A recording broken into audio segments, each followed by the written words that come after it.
Peace Report, I'm Amy Goodman. Today we spend the hour with world-renowned political dissident, linguist, author Noam Chomsky. I interviewed him last week here in New York at the 45th anniversary celebration of NACLA, the North American Congress on Latin America. Chomsky was this year's winner of the Latin America Peace and Justice Award. NACLA said they gave him the honor because, quote, Chomsky's work has influenced generations of concerned citizens who are committed to social justice in the Americas. Also honored was the Mexican poet Javier Cecilia, who founded the movement for peace with justice and dignity after his son was murdered last year in the drug war in Mexico. Visit democracynow.org for our two-part interview with the renowned Mexican poet Cecilia. Noam Chomsky is author of more than 100 books, most recently, Occupy. He is Institute Professor of Emeritus at Massachusetts Institute of Technology, where he's taught for more than half a century. I began our interview by asking Noam Chomsky about the approximately 2,000 Palestinian prisoners who've been on hunger strike since April 17th. Representatives of the prisoners have reportedly reached a tentative agreement with Israel that could end the strike. Many of the Palestinian prisoners are being held by Israel without charge under a procedure known as administrative detention.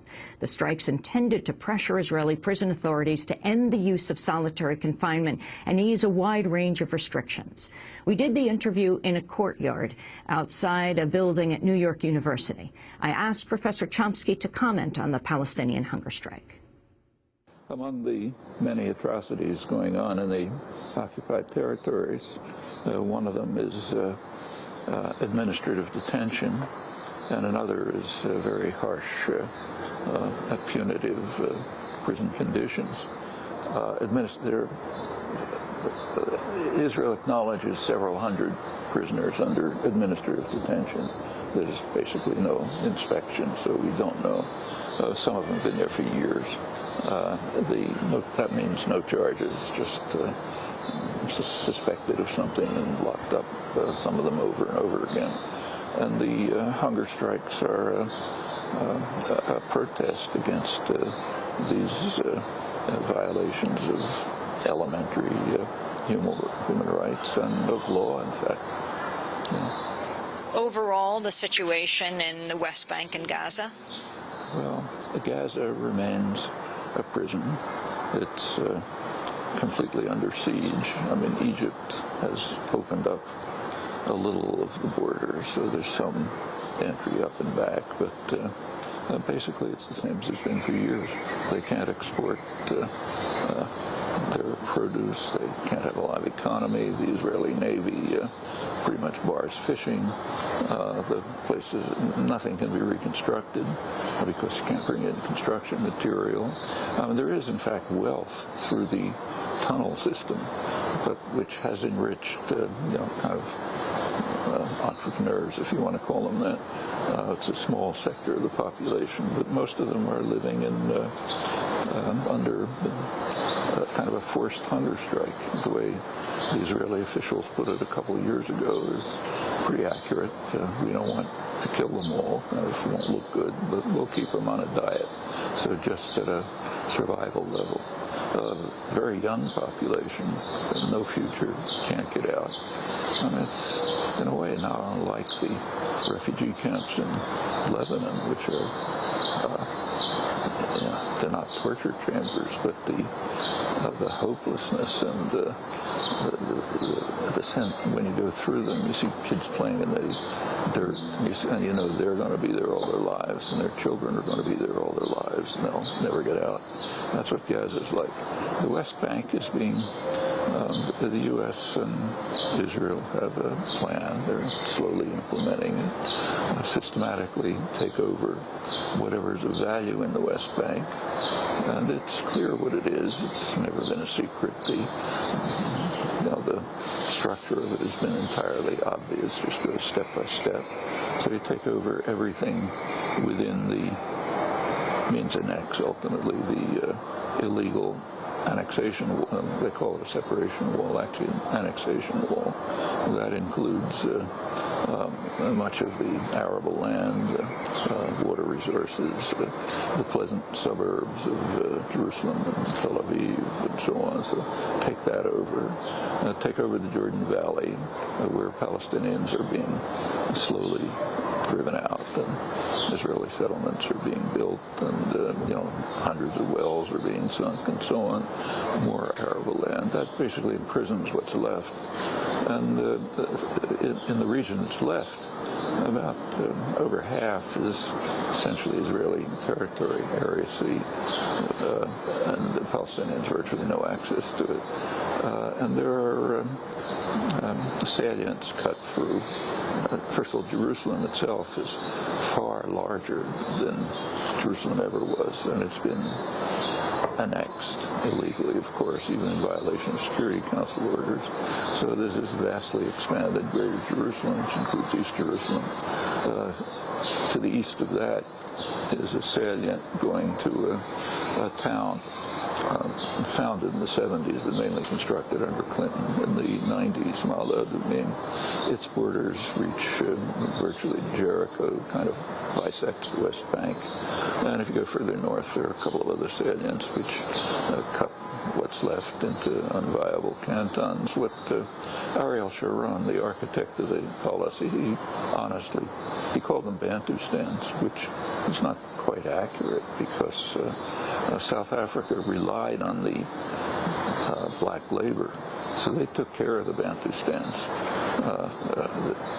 Just kind of the way slave owners took care of slaves. They're your kind of capital. You got to keep them going, let them reproduce, and so on. And they also hoped that the Bantustans would be recognized by other countries, so they sort of more or less kept them viable. But Israel has absolutely no interest in the Palestinians. They can, if they disappear, that's just fine. So they're kind of left in these cantons. There's major infrastructure developments. I mean, an Israeli or an American tourist can go from, say, Ma'ale Adumim to Tel Aviv, superhighways, no Palestinians, of course. Maybe you see a man with a goat up in the distance, a kind of biblical landscape, but that's the direction it's moving. So what do you think needs to happen? Well, what needs to happen is very straightforward. There are a lot of complex problems in the world where it's hard to think of a solution, like, say, Kashmir or Eastern Congo. Try to figure out a solution. It's not so easy. Israel-Palestine, it's transparent. There's been an overwhelming international consensus for about 35 years on the basic structure of a settlement, two-state settlement, international border, means pre-June 67 border, maybe some, to use official U.S. terminology, when the U.S. was still part of the world back in the early 70s, with minor and mutual adjustments. So straighten out the ceasefire line, and then various arrangements made for other issues. That's the basic structure. Actually, that came to the UN Security Council in 1976. It was brought by the major Arab states.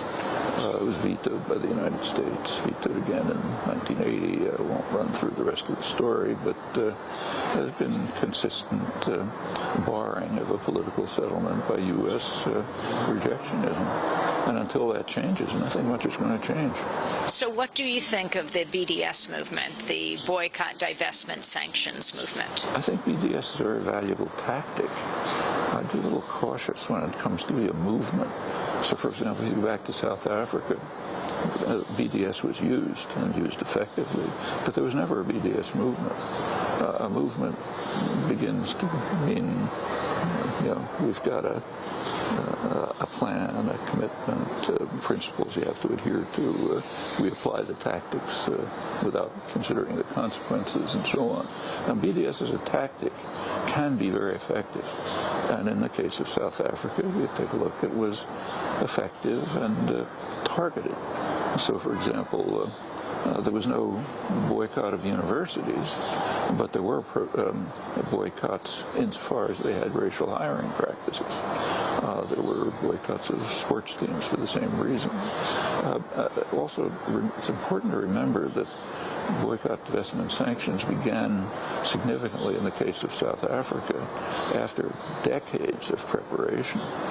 By the time these tactics began, there was no support for apartheid anywhere in the world. Congress was passing sanctions legislation. The UN had imposed an arms embargo. In fact, if you look through the 80s, this is when the tactics were used, the Reagan administration had to violate congressional sanctions in order to keep supporting South Africa as it did. And it's interesting to remember why the United States supported South Africa. It was part of the war on terror. George Bush didn't declare the war on terror. He redeclared it. Reagan declared it in 1981, very frankly and openly. Nobody likes to talk about it because of the horrors that emerged, but it's true. And in 1988, for example, the African National Congress, Mandela's ANC, was declared to be one of the more notorious terrorist groups in the world. So we naturally had to support white nationalists against this horrible terrorist force. That was 1988. By that time, overwhelming opposition to apartheid. And in fact, U.S. policy did change in the next couple of years. And when U.S. policy changed, the system collapsed. What came out of it is not very beautiful by any means, but at least apartheid collapsed. And that could happen in this case too. In fact, as I'm sure you know, Mandela himself was just removed from the terrorist list about 2 years ago. He can now come to the United States without special dispensation. Professor Noam Chomsky will continue the discussion with him as he addresses WikiLeaks, the militarization of police in the United States, and the historical significance of Occupy Wall Street. But he'll begin by talking about President Obama in a moment.